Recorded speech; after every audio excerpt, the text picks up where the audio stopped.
മോനെ എവിടെ പഠിക്കണേ? Saint John's public school Parappukkara. Saint John's public school അല്ലേ? പറപ്പൂക്കര.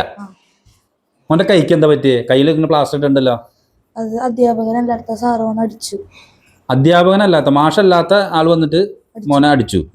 എന്നാ ഉണ്ടായി ഈ സംഭവം? ചൊവ്വാഴ്ച കാലത്ത് 10 മണിക്ക്. കഴിഞ്ഞ ചൊവ്വാഴ്ച കാലത്ത് 10 മണിക്ക്. അപ്പൊ ക്ലാസ് എടുത്തോണ്ടിരിക്കുകയായിരുന്നോ? ആരാ ക്ലാസ് എടുത്തോണ്ടിരുന്നേ? Class teacher Anshi ma'am. Class teacher Anshi madam.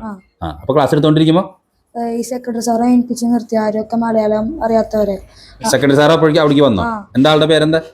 Varghese. Varghese എന്ന് പറഞ്ഞ സെക്രട്ടറി സാറ്. ആളവിടുത്തെ മാഷാണോ? അതിന്റെ ആള് വന്നിട്ട് എന്ത് ചെയ്തു? മലയാളം അറിയാത്തവരുടെ എഴുതി കൊണ്ടുവരാൻ പറഞ്ഞിട്ടുണ്ടായി. ഏൽപ്പിച്ച് നിർത്തി. വെയിലത്ത് കൊണ്ട് നിർത്തും. അയാൾക്ക് പേടിപ്പിച്ചിട്ട് കൈ മടിച്ചു. എന്നിട്ട് ഇവിടെ വേനുണ്ടായി, നീരൊക്കെ വന്നിട്ടുണ്ടായി. ടീച്ചർമാർക്കൊന്നും മിണ്ടാൻ പറ്റിണ്ടായി. മോന്റെ ക്ലാസ് ടീച്ചർ അവിടെ തന്നെ ഉണ്ടായിരുന്നു ക്ലാസ്സിൽ? അത് ശരി. ഈ ക്ലാസ് ടീച്ചർ ഉള്ളപ്പോഴാണോ ഇത് അടിച്ചത്? ആൾക്ക് വടി എവിടെ നിന്ന് കിട്ടി? വടി ടീച്ചർ എടുത്തോണ്ട് വന്നത്. അത് ശരി. എന്നിട്ട് ടീച്ചറിനെ വടി വെച്ച് അടിച്ചോ? എന്നിട്ട് അടിച്ചിട്ട് നീര് വന്നു. അപ്പോ മോൻ എന്നിട്ട് ക്ലാസ് ടീച്ചർ മോന്റെ അടുത്തൊന്നും പറഞ്ഞില്ലേ? ക്ലാസ് ടീച്ചറോട് മോൻ പറഞ്ഞു അങ്ങനെ കൈക്ക് വേദന ഉണ്ടെന്നൊക്കെ. അതെന്താ പറയണ്ടിരുന്നേ? ഇനി അത് പറഞ്ഞ സെക്രട്ടറി സാർ എടുത്ത് പറയും. ഇനി വീണ്ടും ഒന്ന് തരും. അതുകൊണ്ട് ഒരു പേടിയുണ്ടായി. അതുകൊണ്ടാണ് പറയേണ്ടിരുന്നത്. എന്നിട്ട് ആ മുഴുവൻ ദിവസം മുഴുവൻ ഇങ്ങനെ ഇരുന്നോ? അപ്പൊ കൈക്ക് വേദന ഉണ്ടായിരുന്നു. അത് കഴിഞ്ഞിട്ട് എന്ത് ചെയ്തു മോൻ? അപ്പൻ്റെ അടുത്ത് പറഞ്ഞു. വീട്ടിൽ വന്ന് അപ്പച്ചന്റെ അടുത്ത് പറഞ്ഞു. എന്താ പറഞ്ഞ? കൈമേ നല്ല വേദന, എഴുതാൻ പറ്റുന്നില്ല. അങ്ങനെ അപ്പച്ച ആശുപത്രി കൊണ്ട്. അപ്പോൾ മോന് ഇപ്പോൾ എങ്ങനെ വേദന ഉണ്ടപ്പോ? എല്ലാവർക്കും നല്ല നമസ്കാരം. നമ്മുടെ നാട്ടിൽ ഈ ആധുനിക രീതിയിൽ വിദ്യാഭ്യാസം നൽകുന്ന എന്ന് പറയപ്പെടുന്ന പബ്ലിക് സ്കൂളുകളുണ്ട്. പബ്ലിക് സ്കൂൾ എന്ന് പറഞ്ഞിട്ടുണ്ടെങ്കിൽ CBSE ICSE ഒക്കെ സിലബസ് പഠിപ്പിക്കുന്ന സ്കൂളുകൾ. നല്ല രീതിയിലുള്ള ഇംഗ്ലീഷ് വിദ്യാഭ്യാസം അവിടെ നിന്ന് കിട്ടും. കുട്ടികളുടെ ഭാവി സുരക്ഷിതമാവും. കുട്ടികൾക്ക് പുറത്തെ സ്റ്റേറ്റുകളിലെ വിദ്യാർത്ഥികളുമായിട്ടും അതുപോലെ തന്നെ ഇൻ്റർനാഷണൽ ലെവലിലൊക്കെ കോമ്പറ്റീറ്റീവായിട്ട് അവർക്ക് ഇടപഴകാനും പ്രവർത്തിക്കാനൊക്കെ നല്ല എഡ്യൂക്കേഷൻ നൽകുന്ന സ്കൂളുകൾ എന്നാണ് പറയപ്പെടുന്നത്. ഇത്തരത്തിലുള്ള നല്ല സ്കൂളുകൾ ഒരുപാട് നമ്മുടെ പട്ടണങ്ങളിലും നമ്മുടെ ഗ്രാമപ്രദേശങ്ങളിലൊക്കെ പുതിയതായിട്ട് വന്നിട്ടുണ്ട്. ചില വിദ്യാലയങ്ങളിലേക്കൊക്കെ കാലത്ത് തന്നെ കുട്ടികൾക്ക് പോകാൻ വലിയ സന്തോഷമാണ്. എൻ്റെ പ്രിയപ്പെട്ട സ്കൂളിലേക്ക് എനിക്ക് എത്രയും പെട്ടെന്ന് തന്നെ എത്തിയാൽ മതി എന്ന് അങ്ങനെ ചിന്തിക്കുന്ന സ്കൂളുകളുണ്ട്. എനിക്ക് എൻ്റെ പ്രിയപ്പെട്ട ടീച്ചർ അല്ലെങ്കിൽ എൻ്റെ പ്രിയപ്പെട്ട ഫാദർ പ്രിൻസിപ്പാൾ അച്ഛൻ, എൻ്റെ പ്രിയപ്പെട്ട അധ്യാപകർ മാഷ്, ഇങ്ങനെ ചിന്തിക്കുന്ന കുട്ടികൾ ചിന്തിക്കുന്ന വിദ്യാലയങ്ങളുണ്ട് നമ്മുടെ നാട്ടിൽ. പക്ഷേ ചില വിദ്യാലയങ്ങളുണ്ട്. അങ്ങനെയുള്ള ചില വിദ്യാലയങ്ങളെ പറ്റിയിട്ടാണ് നിങ്ങളെ ഞാൻ ബോധിപ്പിക്കുന്നത്.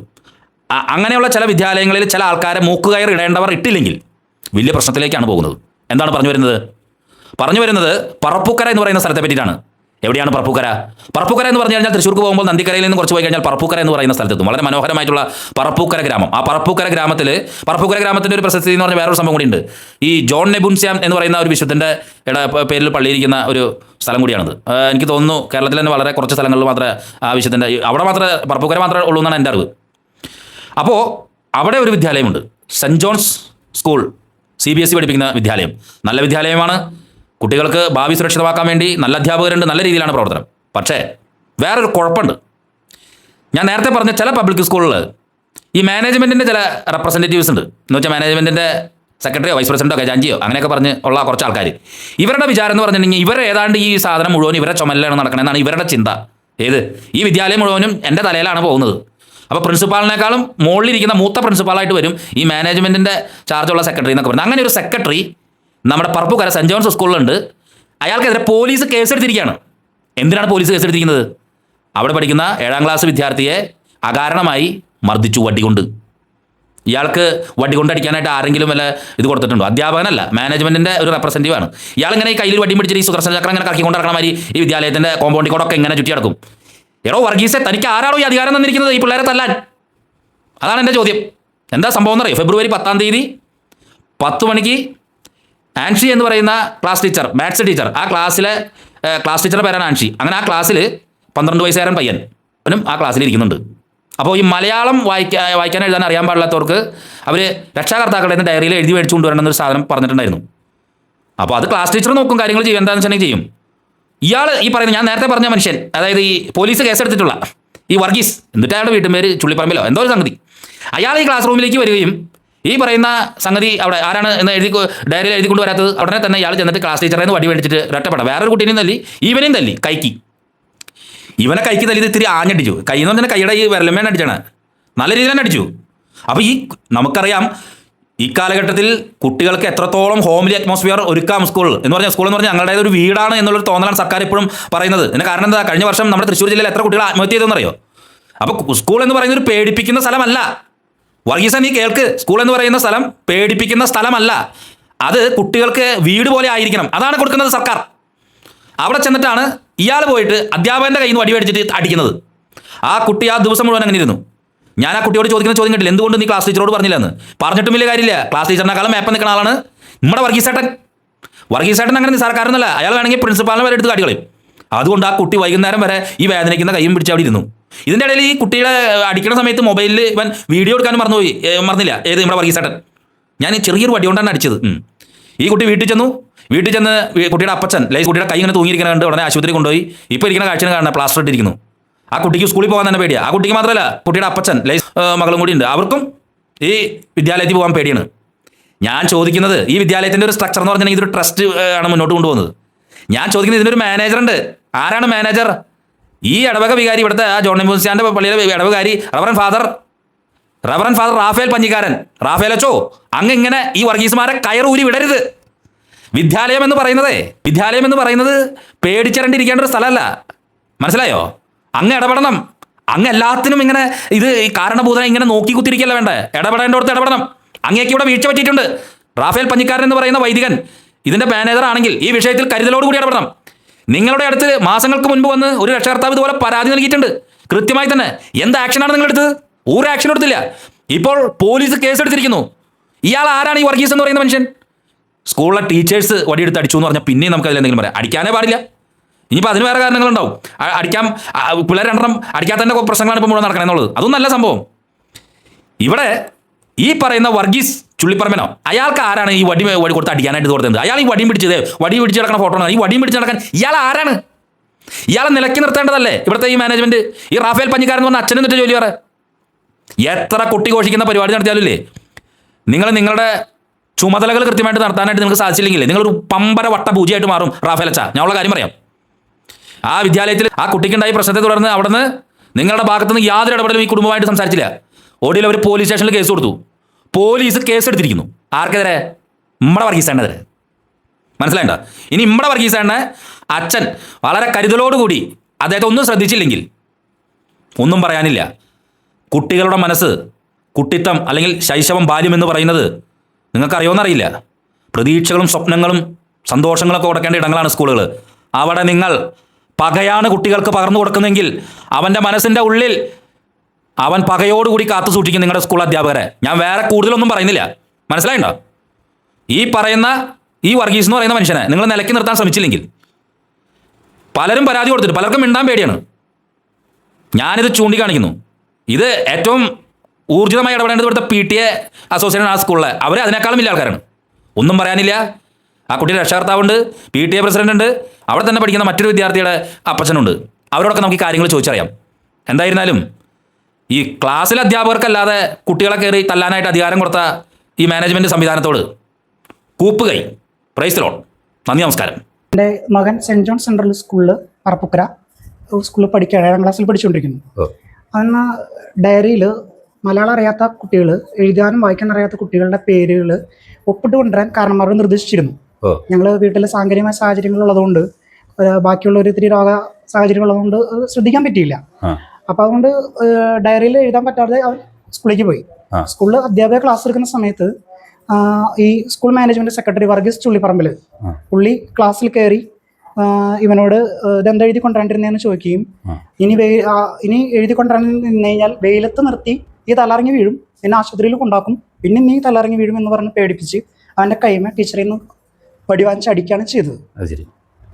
അത് കഴിഞ്ഞ് മാനേജ്മെന്റിന്റെ ഉത്തരവാദിത്തമുള്ള ഒരാൾ വന്നിട്ട് അധ്യാപകനല്ലാത്ത ഒരാൾ വന്ന് ക്ലാസ് റൂമിൽ കയറി ടീച്ചറിൽ നിന്ന് വടി വാങ്ങിച്ചടിച്ചു. അത് മാത്രമല്ല, അത് വാങ്ങിച്ചടിച്ച രംഗം ഇദ്ദേഹം വീഡിയോയിൽ റെക്കോർഡ് ചെയ്തിട്ടുണ്ട് എന്നാണ് പറയപ്പെടുന്നത്. പലർക്കും കാണിച്ചു കൊടുക്കുകയും ചെയ്തു. അപ്പൊ അത്രയ്ക്കും രൂക്ഷമായ ഒരു സാഹചര്യമാണ് അവിടെ ഉണ്ടായത്. അത് കഴിഞ്ഞ് ഞാൻ ഈ കൊച്ചു വീട്ടിൽ വന്നു കഴിഞ്ഞപ്പോൾ ഞാൻ ഇവൻ ഇങ്ങനെ വിഷമം പറഞ്ഞു കഴിഞ്ഞപ്പോൾ സ്കൂൾ പ്രിൻസിപ്പളുടെ അടുത്ത് ചെന്ന് പറയും, പ്രിൻസിപ്പൾക്ക് നിയമാനുസൃതമായ പരാതി കൊടുക്കുകയും ചെയ്തു. ഈ പരാതി കൃത്യസമയത്ത് തന്നെ മാനേജറെയും അവരെ ബന്ധപ്പെട്ട ആൾക്കാരെ അറിയിക്കുകയും ചെയ്തു. പക്ഷെ ഇതുവരെ മാനേജറോ മാനേജ്മെന്റോ ഈ നിമിഷം വരെ ഈ കാര്യത്തിൽ ഒരു വാക്കുപോലും സംസാരിക്കാനോ പറയാനോ തയ്യാറായിട്ടില്ല. തൊട്ടടുത്ത് തന്നെയാണ് എൻ്റെ വീട് ഈ സ്കൂളിൻ്റെ. പക്ഷെ ആരും സംസാരിച്ചിട്ടില്ല എന്ന് മാത്രമല്ല, ഇത് ഈ കുട്ടിക്ക് വേറൊരു നിലയ്ക്ക്, അതായത് അവിടെ കളിച്ചിട്ടാണ് ഇങ്ങനെയൊക്കെ അപകടം ഉണ്ടായതെന്നും മറ്റുള്ള കാര്യങ്ങൾ കൊണ്ടാണ് ഉണ്ടായതും, ഇത് വെറുതെ ഡ്രസ്സ് ചെയ്ത് വന്നിക്കുന്നതാണ് എന്ന് പറഞ്ഞുള്ള അപവാദ പ്രചരണങ്ങൾ ഈ മാനേജറുടെയും സെക്രട്ടറിയുടെയും നേതൃത്വത്തിൽ അവിടെ നടന്നുകൊണ്ടിരിക്കുകയാണ്. അപ്പൊ ഇത് നമുക്ക് ഒരു പരിധി ഉണ്ടല്ലോ, മതപരമായ ഒരു സ്വാധീനം ഇതിൽ വ്യക്തമായിട്ട് മാനേജർ ഉപയോഗിച്ചിരിക്കുക. അതുകൊണ്ട് പുറത്തേക്ക് ഇറങ്ങി നടക്കാൻ പറ്റാത്തൊരവസ്ഥ കുട്ടിക്കുണ്ടായി. നിങ്ങൾ തന്നെ ചെയ്തു വെച്ചാണ് ഒരു കാര്യം പറഞ്ഞു. മാനേജർ അച്ഛൻ ആളുകൾ എന്തെങ്കിലും ഇടപെടൽ നടത്തിയിട്ടുണ്ട്? സെന്റ് ജോൺസ് സെൻട്രൽ സ്കൂളിന്റെ മാനേജറുടെ പേര് ഫാദർ റാഫേൽ പഞ്ഞിക്കാരൻ എന്നാണ്. അസിസ്റ്റന്റ് മാനേജറുടെ പേര് ആൽബിൻ എന്നാണ്, ആൽബിൻ കുരിശ്ശേരി എന്നാണ്. ഈ രണ്ട് വ്യക്തികളും ഇതുവരെ ഈ കാര്യങ്ങൾ അന്വേഷിക്കാനോ ഒന്നും പറയാനോ സംസാരിക്കാനോ വന്നിട്ടില്ല. ഈ റാഫേൽ പഞ്ഞിക്കാരൻ അച്ഛൻ വന്നതിന് ശേഷമാണ് പുതിയ സെക്രട്ടറി നിയമനാവുന്നത്. അതിനു മുമ്പ് തന്നെ ആൾക്ക് ജോയിന്റ് സെക്രട്ടറി ആയിട്ട് ഇത് കൊടുത്തിരുന്നു. പിന്നെ കൂടുതൽ അധികാരത്തിലേക്ക് എത്തിയതും കൂടുതൽ അവകാശങ്ങളും അധികാരങ്ങളും സ്കൂളിൽ സ്ഥാപിച്ചത് ഈ റാഫേൽ എന്ന് പറഞ്ഞ അച്ഛൻ്റെ പരിധിയിൽ നിന്നുകൊണ്ടാണ്. അച്ഛനാണ് കൂടുതൽ അധികാരങ്ങൾ ഇവർക്ക് കൊടുത്തിരിക്കുന്നതെന്നാണ് അധ്യാപകരോട് പറഞ്ഞിരിക്കുന്നത്. അധ്യാപകർക്ക് പോലും ഈ സെക്രട്ടറിനെ പേടിയാണ്. കാരണം ഒരു കാര്യം ഉണ്ടായാൽ പ്രിൻസിപ്പളോടല്ല ഇവർ ഉത്തരം പറയുന്നത്, എല്ലാം സെക്രട്ടറിയോടാണ്. സെക്രട്ടറി അവരെ സ്കൂളിലെ അക്കാദമിക് ഗ്രൂപ്പുകളിൽ പോലും ഈ സെക്രട്ടറി അംഗമാണ്. മാനേജർ അച്ഛൻ ഈ കുട്ടിയുടെ തെളിവെടുപ്പിന് വന്നപ്പോൾ, അതുവരെ വരാത്ത മാനേജർ അച്ഛൻ ഇന്നലെ പോലീസ് വന്നപ്പോൾ കുട്ടീനെ അടിച്ച വടി എടുക്കാൻ വേണ്ടി അവിടുത്തെ മാനേജറും ആയ അച്ഛനും അസിസ്റ്റന്റ് മാനേജറും പിന്നെ ഈ വർഗീസ് എന്ന് പറഞ്ഞ ആ വ്യക്തിയുടെ കൂട്ടുകാരൻ്റെ ഒരു ഭാര്യയുണ്ട് അവിടെ ടീച്ചറായിട്ട്, പുള്ളിയും കൂടി 2ാം നിലയിലുള്ള സ്റ്റാഫ് റൂമിൽ ചെന്ന് വടി, ഒരു ചെറിയൊരു കനം കുറഞ്ഞ വടി എടുത്ത് പോലീസിന് കൊടുക്കുകയാണ് ഉണ്ടായത്. അതായത് കേസിനെ ദുർബലപ്പെടുത്താൻ, ഇതുകൊണ്ട് അടിച്ചിട്ട് ഇങ്ങനെ സംഭവിക്കുള്ളൂ എന്ന് കാണിക്കാനുള്ള ഒരു വ്യഗ്രത മാനേജർ കാണിച്ചു. ഞങ്ങളവിടെ ഉണ്ടായിട്ട് പോലും ഇതുവരെ സംസാരിക്കാത്ത മാനേജർ അച്ഛൻ ഇക്കാര്യത്തിൽ സെക്രട്ടറിയെ സംരക്ഷിക്കാൻ വേണ്ടിയിട്ട് ആ സമയത്ത് കൃത്യസമയത്ത് എത്തുകയും കൃത്യസമയത്ത് ഈ കാര്യങ്ങൾ ചെയ്യുകയാണ് ഉണ്ടായത്. ഈ സ്കൂളിന്റെ മാനേജ്മെന്റ് എന്ന് പറഞ്ഞിട്ടുണ്ടെങ്കിൽ പള്ളിയുടെ പൂർണ്ണ നിയന്ത്രണത്തിലാണോ അതോ വേറെ ഏതെങ്കിലും ട്രസ്റ്റോ അങ്ങനെ എന്തെങ്കിലും? സ്കൂൾ പൂർണ്ണ നിയന്ത്രണത്തിലുള്ള ഒരു ട്രസ്റ്റിന്റെ കീഴിലാണ് ഈ സ്കൂള് പ്രവർത്തിക്കുന്നത്. അപ്പോൾ നോമിനേറ്റഡ് പേഴ്സൺസ് ആണ് കൂടുതലും ഇതിൽ വരുന്നത്. ഇതിനു മുമ്പ് സ്ഥിരമായിട്ട് ഈ വ്യക്തി ക്ലാസ്സുകളിൽ കയറി ഇങ്ങനെ പ്രശ്നങ്ങൾ ഉണ്ടാക്കാറുണ്ട്. പക്ഷേ ഈ വ്യക്തിയെ ഭയം ഉള്ളതുകൊണ്ട് അത് ഈ മാതാപിതാക്കളോ മറ്റുള്ള കുട്ടികളോ ആരും പോയിട്ട് പരാതി പറയാറില്ല. ഈ സംഭവത്തിന് ശേഷം സാവിയോന്റെ ഒരു എങ്ങനെയാണ്? സാവിയോന്റെ കണ്ടീഷൻ എന്ന് പറഞ്ഞു കഴിഞ്ഞാൽ അവരൊരു മാനസികമായിട്ടുള്ള അവസ്ഥ മോശമാണ്. ഹോസ്പിറ്റലിൽ നിന്ന് ഡോക്ടർ ഗവൺമെന്റ് ഹോസ്പിറ്റലിൽ ആദ്യ ദിവസം ഇവിടെ പ്രഭുക്കർ അസോസിയേഷൻ മിഷൻ ഹോസ്പിറ്റലിലാണ് കാണിച്ചിരുന്നത്. അവിടെ നിന്ന് അവർ ഡ്രസ് ചെയ്യും ഓർത്തനെ കാണാൻ പറയുകയും ചെയ്തിരുന്നു. കൈമ നീര് മാത്രമാണ് ഉണ്ടായിരുന്നത്. 2ാം ദിവസം ഞാൻ പോലീസ് സ്റ്റേഷനിൽ പരാതി കൊടുത്തു. ഗവൺമെന്റ് ഹോസ്പിറ്റലിലേക്ക് ഞാൻ കൊണ്ടുപോയി അവിടുത്തെ ഡോക്ടറെ കാണിച്ചു. ആള് സ്പ്ലിറ്റർ ഇടിച്ചു കൈമേ നീരുള്ളതുകൊണ്ട്. അത് കഴിഞ്ഞ് 3 ദിവസം കഴിഞ്ഞ് ഇന്നലെ വീണ്ടും സ്പ്ലിറ്റർ ഊരിപ്പോൾ കൈ എഴുതാൻ പറ്റാത്തൊരു സാഹചര്യവും കൈ റിവേഴ്സ് പോകാത്തൊരു സാഹചര്യം ഉണ്ടായി. ഞരമ്പ് വീർത്ത് തടിച്ച് ആൾക്ക് തീരെ പറ്റാത്തൊരവസ്ഥ വന്നപ്പോൾ ഇന്നലെ ഡോക്ടറുടെ നിർദ്ദേശാനുസരണമാണ്, ഓർത്തോ ഡോക്ടറുടെ നിർദ്ദേശാനുസരണമാണ് ഇത് പ്ലാസ്റ്റർ ഇട്ടത്. പക്ഷേ ഈ പ്ലാസ്റ്റർ ഇട്ടത് ഞങ്ങൾ ചെയ്തൊരു പ്രവൃത്തിയാണ്. അച്ഛനെതിരെയും പള്ളിക്കെതിരെയും കേസ് ഉണ്ടാക്കാനാണ് എന്നുള്ള ഒരു പ്രവണത സൃഷ്ടിക്കാനുള്ള പരിപാടിയാണ് ഇപ്പോൾ അവിടെ നടന്നുകൊണ്ടിരിക്കുന്നത്. അതായത് കുട്ടിക്ക് പുറത്തിറങ്ങാൻ പറ്റാത്ത അവസ്ഥ, ആളുകൾ ഇങ്ങനെ ചോദിച്ച് കുട്ടിക്ക് ഒരു ഭയം കയറി ക്ലാസ്സിൽ പോകാനുള്ള ഒരു പേടി വന്നു തുടങ്ങി. ഈ ക്ലാസ് ടീച്ചേഴ്സ് ആരെങ്കിലും ബന്ധപ്പെടാൻ എന്തെങ്കിലും ഉണ്ടായിട്ടില്ല? ഈ ക്ലാസ് ടീച്ചറുടെ ഭാഗത്തുനിന്ന് ഒരു എൻക്വയറി ഉണ്ടായിരുന്നു. അത് അവിടെ സ്കൂളിൽ നിന്ന് പുറത്തു വന്നതിന് ശേഷമാണ്. കാരണം ക്ലാസ് ടീച്ചർക്ക് ഒരു പേടി ഉണ്ടായിരുന്നു. കാരണം സെക്രട്ടറിയുടെ ആൾക്ക് ഭയമാണ് അവിടുത്തെ സ്റ്റാഫിന്, പ്രത്യേകിച്ച് ഈ ടീച്ചർക്കും പ്രിൻസിപ്പൾക്കാണെങ്കിലും ഒരു പരിധിയുണ്ട്. പ്രിൻസിപ്പളുടെ ഭാഗത്തുനിന്നും ടീച്ചറുടെ ഭാഗത്തുനിന്നും ഒരു എൻക്വയറി ഉണ്ടായിരുന്നു. എന്താണ് സംഭവിച്ചതെന്ന് ചോദിച്ച് എൻക്വയറി ഉണ്ടായിരുന്നു. അവർ മൊഴി എടുക്കാനായിട്ട് ഞാൻ കൊണ്ടുപോവുകയും ചെയ്തിരുന്നു. ഇത് പോലീസിൽ FIR രജിസ്റ്റർ ചെയ്തിട്ടുണ്ട്. പക്ഷേ നടപടികളെല്ലാം വളരെ സാവധാനത്തിലാണ്.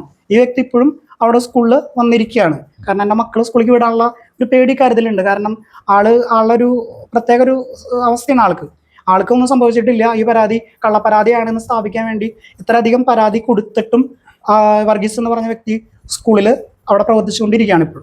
ഈ മറ്റ് ഇപ്പോൾ PTA ഒക്കെ ഉണ്ടല്ലോ, പാരന്റ് ടീച്ചേഴ്സ് അസോസിയേഷൻ, അതിലൊക്കെ എങ്ങനെയാണ് PTA ഭാഗത്തു നിന്നുള്ള ഇടപെടൽ എന്തെങ്കിലും ഉണ്ടായിരുന്നോ? PTA പ്രസിഡന്റ് ഇക്കാര്യത്തിൽ എന്നോട് സംസാരിക്കുകയും കാര്യങ്ങൾ നിർദ്ദേശിക്കുകയും ചെയ്തു. പക്ഷേ അവിടെ PTA പ്രസിഡന്റിന് അവിടെ നാമമാത്രമായ ഒരു ഇത് മാത്രമേ ഉള്ളൂ, വോയിസ് ഉള്ളൂ.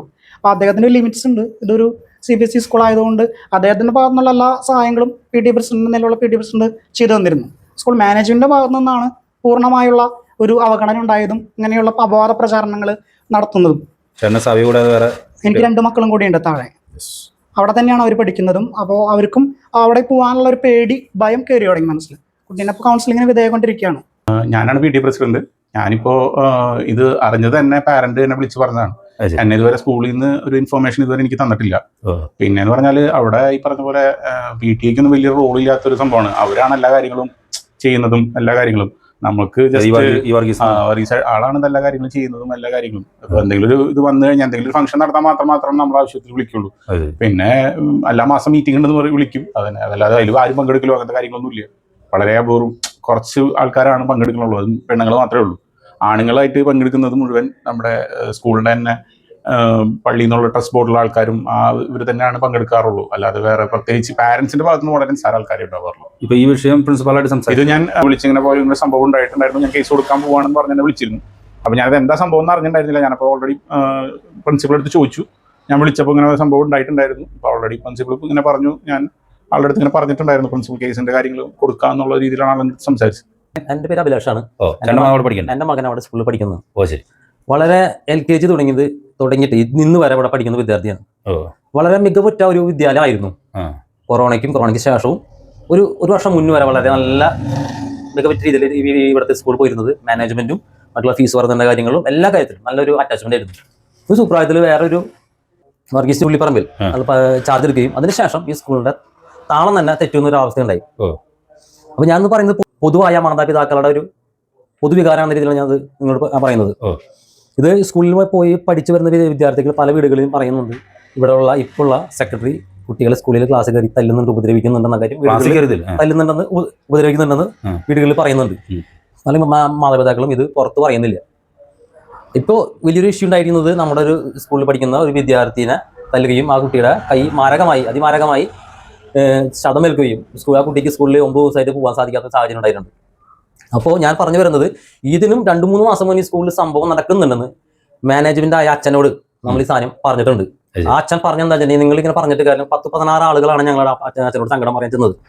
അപ്പൊ അച്ഛൻ പറഞ്ഞെന്താ വെച്ചാൽ നിങ്ങൾ അങ്ങനെ പറഞ്ഞിട്ട് കാര്യം നിങ്ങൾ രേഖാമൂലം നിങ്ങൾ എന്തൊക്കെ പ്രശ്നം എഴുതിയതായോ അപ്പൊ ഞങ്ങൾ എല്ലാ കാര്യങ്ങളും വ്യക്തമായി ഈ കാര്യങ്ങൾ വരെ വ്യക്തമായി എഴുതി കൊടുത്തിരുന്നു. അപ്പോൾ പറഞ്ഞു നമുക്ക് ഇതിനൊരു ആക്ഷൻ എടുക്കാം, നമുക്ക് ഒരു മീറ്റിംഗ് കൂടി കഴിഞ്ഞ ശേഷം ഒരു ആക്ഷൻ എടുക്കാം എന്നാണ് പറഞ്ഞിരുന്നത്. നിർഭാഗ്യവശാൽ ഒരു രീതിയിലുള്ള ആക്ഷനും ഇതിനെതിരെ എടുത്തു മാത്രമല്ല, എനിക്ക് പിന്നീട് മനസ്സിലായത് തന്നെ അതിലുള്ള ആളുകൾ മനസ്സിലായത് കുറെ ആളുകൾ വന്നിരിക്കുന്നു പരാതി കൊണ്ട് ഞാൻ കഴുത്തിന് പിടിച്ച് പുറത്താക്കേണ്ടതായിരുന്നു, എന്റെ പഴയ സ്വഭാവമാണെന്ന രീതിയിലാണ് ആള് പുറത്ത് പറഞ്ഞത്. ഈ മാനേജ്മെന്റ് നടത്തുന്ന അച്ഛൻ. അപ്പൊ ഒരിക്കലും ഒരു അച്ഛന് ചേർന്ന ഒരു നടപടിയല്ല എന്നാണ് അച്ഛന്റെ പേര് റാഫേൽ മനികാണ് അച്ഛന്റെ പേര്. അപ്പൊ ഇത്രത്തോളം ഒരു രീതിയാണ് ഉണ്ടായിരുന്നത്. ഇപ്പൊ ഇത് പറയുന്നത് പൊതുവായിട്ടുള്ള മാതാപിതാക്കളുടെ പൊതുവികാരമാണ് പറയുന്നത്.